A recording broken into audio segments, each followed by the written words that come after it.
এই পর্যন্ত আমরা 12টা ঘন্টা কাটে।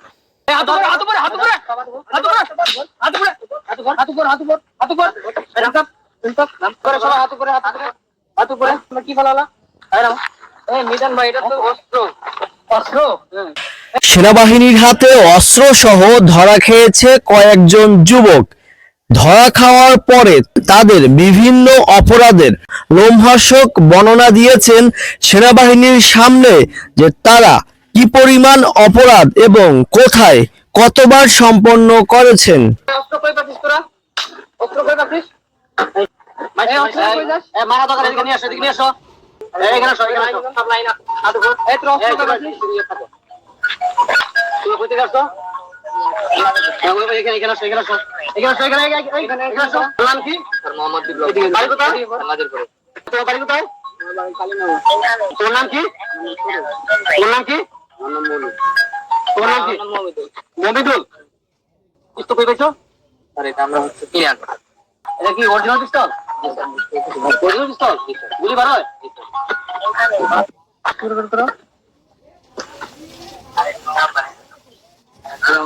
অরিজিনাল পিস্তল না স্যার, এটা হচ্ছে খেলনা পিস্তল।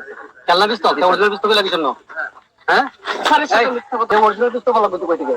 স্যার আমি প্রথমে বুঝতে পারিনি। হ্যাঁ কেউ মারবো না। এই পিস্তলটা কি করো তোমরা? স্যার এটা দিয়ে আমরা 3টা ডাকাতি করি। তোমরা কোন কোন জায়গায় ডাকাতি করো? নাজিরপুরে, বাবতপুরে, মিয়াদপুর, লাহোর, রোডে সারা ডাকাতি। এই পর্যন্ত আমরা 12টা ঘন্টা ডাকাতি। মোটরসাইকেল করে করছো? মোটরসাইকেল 10টা। আমাদের 10টা মোটরসাইকেল করছো? মোটরসাইকেল সেল দাও কোথায়? স্যার এগুলো সব রাজশাহী চলে যায়। হচ্ছে আমাদের ডিলার আছে, ডিলারের মাধ্যমে। ডিলার নাম কি? স্যার ডিলারের নাম আব্দুল রাজ্জাক, বিএনপির একজন নেতা। সে হচ্ছে সবকিছু মানে আমাদেরকে হ্যান্ডেল করে। এই যে চাঁদাবাজি করো? জি স্যার চাঁদাবাজি করো। চাঁদাবাজি করো স্যার? এটা হচ্ছে আমাদের এলাকাতে যারা হচ্ছে স্থায়ী পুকুর আছে, গ্রামকে দিয়ে ভয় দেখায়, ভয় দেখানোর পরে তারা আমাদেরকে টাকা দেয়।